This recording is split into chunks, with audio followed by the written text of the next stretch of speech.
আউযু বিল্লাহি মিনাশ শাইতানির রাজিম। বিসমিল্লাহির রহমানির রহিম। সম্মানিত শ্রোতা মণ্ডলী, আসসালামু আলাইকুম ওয়া রাহমাতুল্লাহি ওয়া বারাকাতুহু। আপনারা দেখছেন রুকায়া ও তাবিজা চিকিৎসা সেন্টার চ্যানেলের পক্ষ থেকে প্রকাশিত একটা ভিডিও। কোন ভিডিওটা দিব আপনারা থাম্বনেল দেখি বুঝতে পারছেন। যেটা আমাদের সমাজে কমন বিষয়, সেটা হলো বিয়ের প্রস্তাব আসে কিন্তু বিবাহ হয় না। আবার কারো কারো ক্ষেত্রে বিবাহের প্রস্তাবই আসে না। দেখা যায় বয়স 25, 30, 35 হয়ে গেছে, কিন্তু বিবাহ তার কোনো প্রস্তাব আসে না। আর আসলেও যে কোনোভাবে বিবাহের প্রস্তাব ভাঙে যায়। তো এক্ষেত্রে করণীয় কী? এক্ষেত্রে অনেক কিতাবে অনেক আমল দেওয়া আছে, কিন্তু পরীক্ষিত আমল কোনটি যেটা কাজ করে? তো এখন যে আমলটা দিব, শতবার পরীক্ষা আমি করছি এবং আমার ওস্তাদও এটা দিয়ে কাজ করে। তো আজকে আপনাদের কাছে আমি ওই আমলটাই শেয়ার করবো, ওই তদবিরটাই শেয়ার করবো, ওই নকশাটাই শেয়ার করবো। শুধু আমি না, বেশিরভাগ তদবির জগতে কাজ করা তদবির কারকগণ এই নকশা দিয়েই কাজ করে। এর সাথেও আরও নকশা প্রয়োজন পড়ে, সময় বিশেষ, কিন্তু তার ভিতরে এই নকশাটা খুবই কার্যকারিতা, খুবই উপকারিতা, আর এটা সফল কাম হবেই হবে। আপনারা করে দেখতে পারেন, যেহেতু আমি করছি, আমি এটা আমার দ্বারা কাজ হয়, এখন আপনারা করে দেখতে পারেন।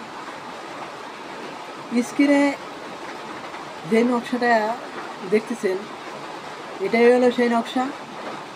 এটা ব্যবহারের নিয়ম হলো কি? এটা ব্যবহারের নিয়ম হলো, প্রথম লিখার নিয়ম বলি। লিখার নিয়ম হলো মেশক, জাফরান, কালি দ্বারা এই নকশাটাকে সুন্দরভাবে একবারে, এই নকশায় যে ভিডিওতে যেরকম দেওয়া আছে সেম কোয়ালিটি পাবে। আপনারা মনোযোগ সহকারে, মনের ভিতরে কোনো দ্বিধাদ্বন্দ্ব না রেখা এই নকশাটা উঠাইবেন।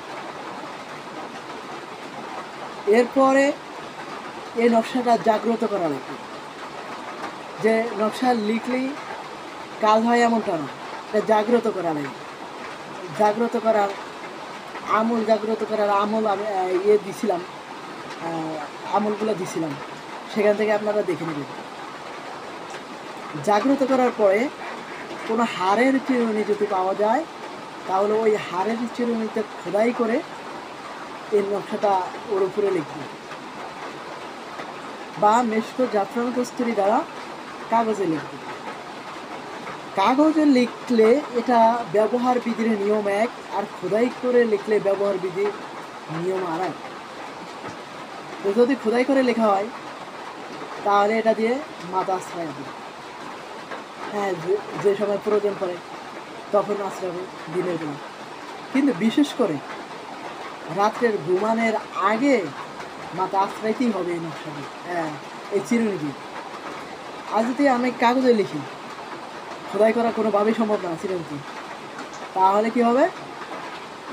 তাহলে ওই নকশাটাকে, যে চিরুনি দিয়ে আমি মাথা আশ্রাবো, ওই চিরুনিতে খুব ভালোভাবে যখন সহকারে আটকাবেন, মানে ওটার সাথে অ্যাডজাস্ট করবেন, করার পর ওই চিরুনি দিয়ে মাথা আশ্রাবেন, ওই একই নিয়মে ঘুমানোর আগে। এরকম বিবাহ না হওয়া পর্যন্ত মাথা আশ্রাবেন। হ্যাঁ, আশা করা যায় এর দরুন অতি শীঘ্রই ওই মেয়ের অথবা ছেলের বিবাহ হয়ে যাবে ইনশাআল্লাহ।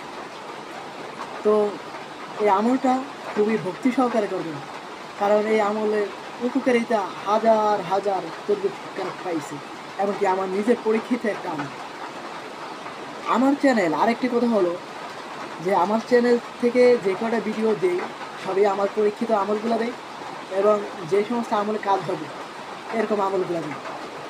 তো আপনারা এই ভিডিওটাকে যদি ওইভাবে রেসপন্স না করেন আমি কিভাবে উৎসাহিত হব বলেন?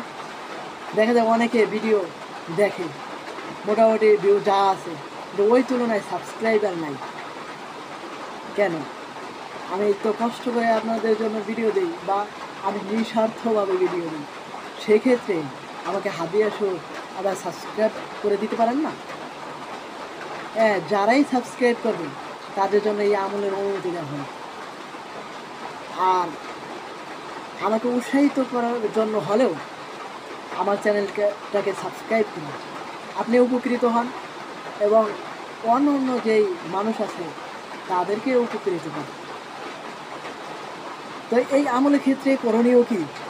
যদি ওই ব্যক্তি অমুসলিম হয়, সেটা যদিও আমার অন্য কোনো ভিডিওতে দেওয়া উচিত ছিল, তারপরে আমি বলে দিই, যদি মুসলিম হয় তাহলে তো এভাবে লিখবেন, নাম সহকারে লিখবেন, মেয়ে হলে নিজের নাম এবং মায়ের নাম, মানে ওই পাত্রীর নাম এবং পাত্রীর মায়ের নাম।